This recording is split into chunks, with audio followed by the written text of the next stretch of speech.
What's up everybody, Jay here and welcome back to the Planted Tank, and I figured I might as well start filming this stuff before I get too far ahead.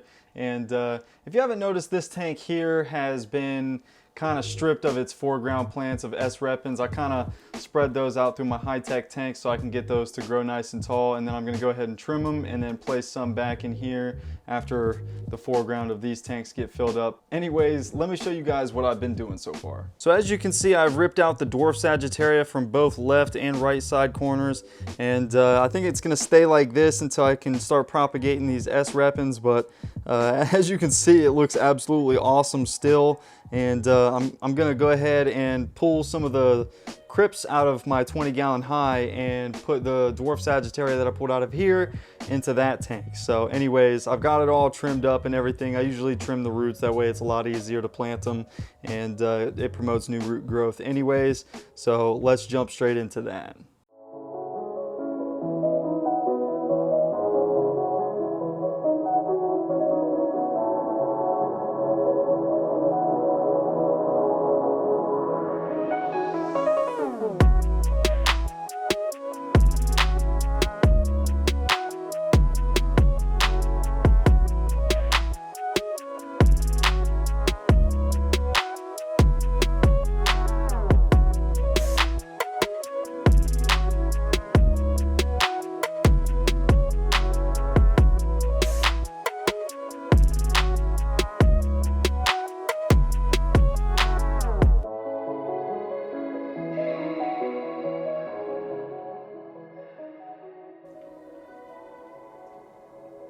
So as you can see, I think it looks a whole lot better now with all this dwarf sag in here. That's a really easy way to create a lot of impact, is just to grow out a bunch of dwarf sagittaria and just shove it into another tank. But anyways, I did switch this tank up a little bit before I showed it to you guys the first time, and I actually kind of built up a mountain right here of black lava rock, and then I added a piece of driftwood here to make it look like this is all one piece here. And then actually today I went to my local fish store and I picked up some new stem plants. This here is called Mermaid Weed, I think. But anyways, it gets like a really nice orangey tone to it under good lighting. So hopefully those will start to grow some nice orange tips.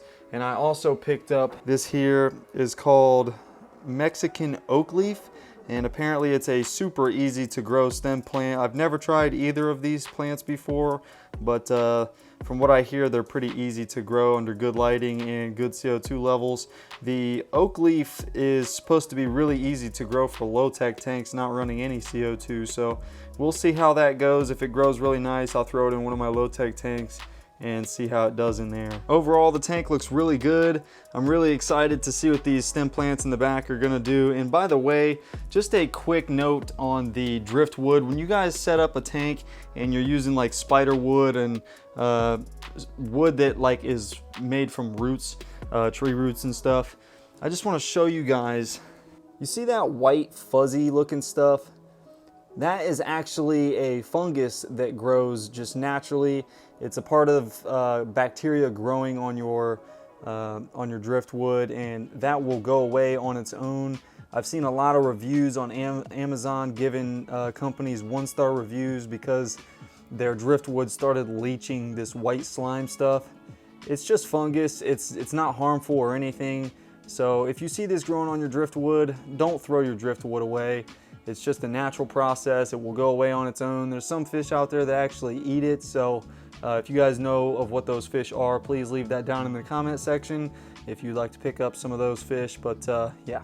So like usual, I will keep you guys updated on this tank. It's looking really good. Hopefully those stem plants in the back left, the mermaid weed, hopefully those get some nice orangey tips to it.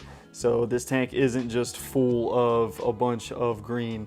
But to be honest, I'm a huge fan of all green planted aquariums. I think they look really good and they look really natural. Looks like I missed a piece of crypt up there, but oh well.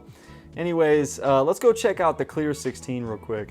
So I will be adding some of those crypts that I pulled out of the other tank into this tank here in these corners, and that way I'll have some kind of transitioning plant from foreground, mid-ground, and then background plant. That way it doesn't just go straight to stem plants in the back. But yeah, I'll probably end up doing that off camera, and then I'll do another update on this tank in the future. But in my opinion, this tank is looking super good. I'm loving the hardscape in this tank, especially that big old Java fern needle leaf right there in the middle. That plant is growing really well. And for some reason, Java fern usually doesn't grow too good for me unless I'm running CO2 in really good light. In low light tanks that have no CO2, they don't really seem to do much. They kind of just sit there. They grow, but I mean, it's really slow. So I've been pulling out all my Java fern and putting them in my high-tech tanks so I can grow them out a little bit. And yeah, so anyways, hopefully you guys enjoyed today's video. I know it's pretty random, but I've been having fun up here messing with stuff all day. So anyways, if you guys are new to my channel, hit the subscribe button and the notification bell. And if you like this video, hit the like button. And as always, keep it planted.